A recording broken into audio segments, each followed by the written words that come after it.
Photo by Dieter Born The Verge. It's been almost a year since the Google Pixel made me put down my iPhone and transformed me from a Google Apps user on Apple hardware to a pure Google acolyte.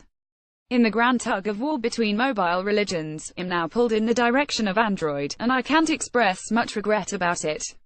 But Apple has just made official its biggest redesign and rethink of the iPhone ever, and so I was definitely curious about the iPhone X and the future it paints for the Apple ecosystem.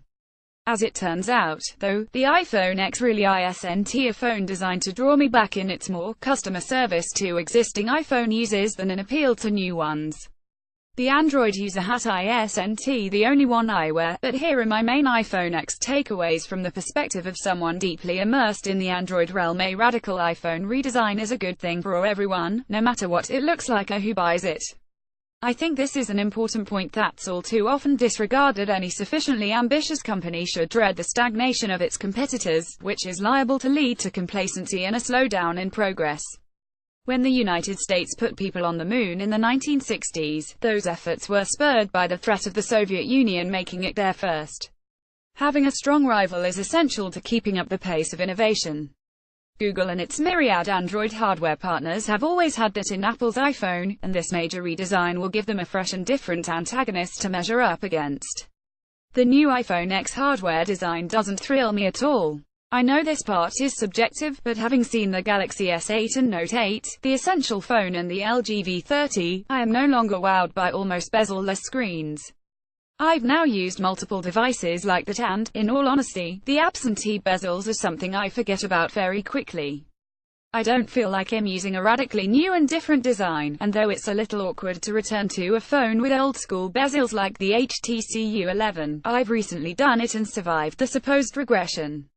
What I don't fancy about the iPhone's new look is the extra glossy glass back, punctuated by a chunky, protruding dual-camera module. It's supposed to be ultra-minimalist, yet it has this big eyesore on it.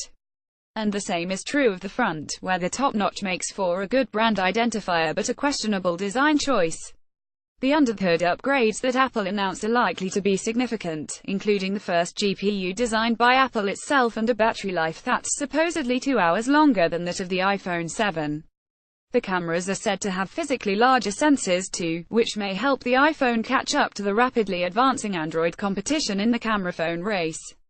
But does any of that excite my gadget lust or make me wonder whether Apple's photos could be as good as Google Photos? No, not yet.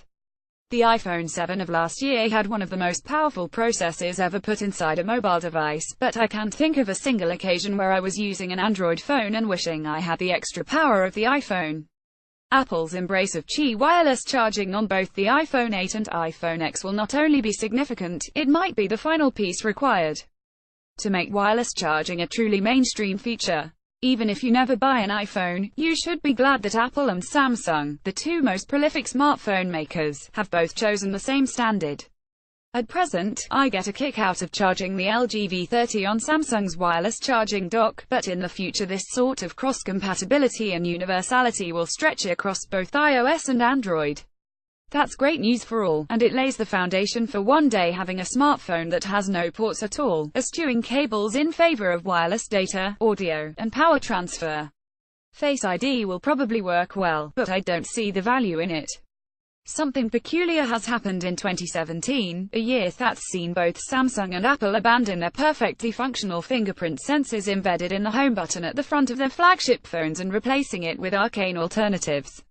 Obviously, the underlying driver is the move to strip away display bezels, but couldn't both companies have placed a fingerprint sensor in the middle of the back of their devices? Google, LG, Huawei, and countless others have been doing it for years and left no unhappy customers. Instead, Samsung tucked its fingerprint reader in an awkward off-center position, and gave us iris scanning to unlock our phones, while Apple's iPhone X has the world's most sophisticated, or is that over-engineered, face authentication system. The best-case scenario for Face ID that I can see is that it matches Touch ID, which already worked very nicely. I can't get excited for such a sidestep. More worryingly, I expect Android OEMs will go crazy copying Apple's Face ID, and I expect many of them to do it sloppily, creating the threat of much less secure phones. Using the same depth sensing tech and hardware as Face ID, Apple's Animoji system has charmed quite a few people with its ability to motion capture the user's face and turn it into animated emoji. I guess I'm too old and or jaded to find that appealing. Do I get frustrated when silly augmented reality apps don't perfectly map their silliness onto my face? Sure, I do, for about 0.5 seconds. Then I move on to doing something more important like watching cat gifs on the internet. My point is that I don't think Apple is solving an especially major problem with its Animoji, and it'd take some ingenious application of the tech to convince me that I should care about or want it. The swipe-based iPhone X interface is nothing we haven't seen before. Whether you want to go as far back as the Palm Pre, or more recently the Nokia N9 or BlackBerry Z10, there have been plenty of attempts at making gesture interfaces work. For various reasons, they've all failed to find traction among users, but, like socialism, many people still think that the idea is sound and just hasn't been properly implemented yet. I remain skeptical. What I've seen of the new iPhone, the UI suggests it's difficult to intuit and, without the safety valve of a home button, many neophytes might find it bewildering to get around. Until further notice, I'm filing away the iPhone X interface on my list of big questions to be answered about this enigmatic new device. A major point of distinction I've noticed between myself, a person outside the iOS bubble, and my friends and colleagues inside the Apple ecosystem is that we basically can't think of a new iPhone the same way. I consider it in clinical terms, assessing its specs, value for money, likely durability of the design, and relative advantages to Android alternatives. People who are already entrenched iOS users regard the iPhone X in a more emotional fashion. It's like they're about to have a new child rather than a new phone. I don't care, I've waited 3 years to upgrade. In buying an iPhone X is one refrain I've heard, and it's thoroughly understandable. If your entire life is tied up in iMessage and other Apple services, your only option for a new phone is another iPhone, and so the iPhone X is a hugely exciting device just by virtue of finally being meaningfully different. The level of commitment and loyalty that Apple has engendered among its users is exactly what Google is trying to establish with its Pixel line among Android users. I see nothing fanatical or excessive about it, as I think both companies are locking down users through the strength of the services and conveniences they provide. But the further we go into the iPhone X and Google Pixel future, the more dividing lines I'm seeing between the two paths. Apple's new features are intrinsically tied to its new hardware, such as the multi-sensor array required for Face ID and Animoji face mapping, while Google is providing free Google Photos storage and the best camera algorithms in the business with its Pixel line.